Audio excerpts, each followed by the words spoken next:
AIIMS और WHO की सर्वे की बात की जा रही थी, तो उसमें आप कह रहे हैं कि बच्चों में भी हुआ, बड़ों में भी हुआ, ये चीज़ निकल के आई। तो क्या ये कहा जाए कि जो कहा जा रहा था कि तीसरी वेव में बच्चे सबसे ज़्यादा खतरे में रहेंगे, तो क्या ये माना जाए कि अब नहीं होगा?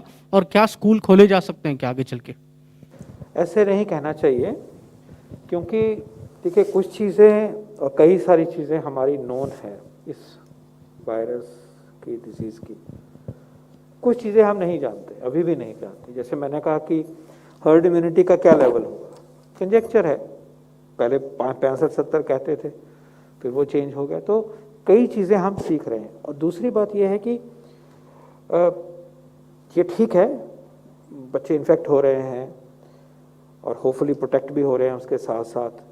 ये हमें इस तरह से रीअश्योर करता है कि ऐसी एक्सप्लोसिव सिचुएशन बनने की जो बात करी जाती है, तो उसके ये काउंटर एक एविडेंस है, तो वो भी बराबर करता है कि सोच के चलो कि हो सकता है ये सब ऐसे ना हो। ठीक है। दूसरी बात ये हमें जानना चाहिए, जो कि बहुत इंपॉर्टेंट है, वो ये है कि वायरस अगर रूप बदलता है, वायरस ने अपना ही चेहरा ही बदल लिया, और वो ऐसा वायरस हो जो कि ग्रोइंग ह्यूमन बीइंग जो है, बच्चे हैं हमारे, उसमें इन्फेक्ट करे, तो कहाँ किस तरफ जा सकती है बात। तो तैयारी के रूप में कोई कमी नहीं होनी चाहिए। बच्चों के सर्टेन नंबर है पॉपुलेशन में, उसको मद्देनजर रखते पूरी तैयारी होनी चाहिए। और आज अगर ये माइल्ड डिजीज है, कल को सीवियर हो जाए, उसको भी मन में रख के करना चाहिए। लेकिन उम्मीद कर सकते हैं कि माइल्ड डिजीज होती है, ऐसे ही रहे और ऐसी ना आए, ये सब कुछ सोचा जा सकता है। लेकिन उनको प्रोटेक्ट करने के लिए जो प्रोटेक्शन का मेजर है, मास्क पहनने वाली बात है, वो भी होती रहे। और जैसे वैक्सीन चिल्ड्रन वाले उपलब्ध होते हैं, टेस्ट होने के बाद वैक्सीन भी लगना चाहिए। तो दोनों तरफ से हमें जागरूक रहना है। तैयारी में कोई कमी नहीं, प्रोटेक्शन में कोई कमी नहीं।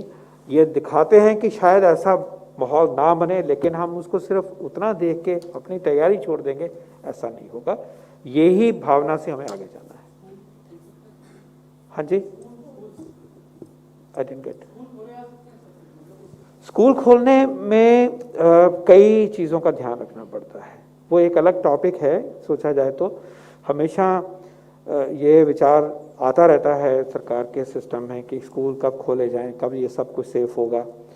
उसके डायनेमिक्स में ये जो बात है, ये एक एस्पेक्ट है, लेकिन वहाँ टीचर्स हैं, हेल्पर्स हैं, और सोशल डिस्टेंसिंग कम हो जाती है, तो उसको ऊपर पूर्ण रूप से विचार करके ही बात आगे होनी चाहिए। मैं ये कहना चाहूँगा, उसमें बहुत सारे और भी इश्यूज आते हैं जो हमें मन में लेके चलना चाहिए। लेकिन यस, जैसे जैसे इन चीज़ों के बारे में साइंटिफिक इन्फॉर्मेशन मिलती है, वैक्सीन उपलब्ध होते हैं, टीचर्स का वैक्सीन हो जाता है, हम आदत बदल लेते हैं कि थोड़ा डिस्टेंस में काम करें, ये सब हो, तो ऐसा वक्त जरूर आना चाहिए जल्दी कि जब स्कूल खुल जाएं। लेकिन ये भी याद रहे कि बाहर के देशों में स्कूल खुले, फिर आउटब्रेक्स हुए, फिर वापस गए।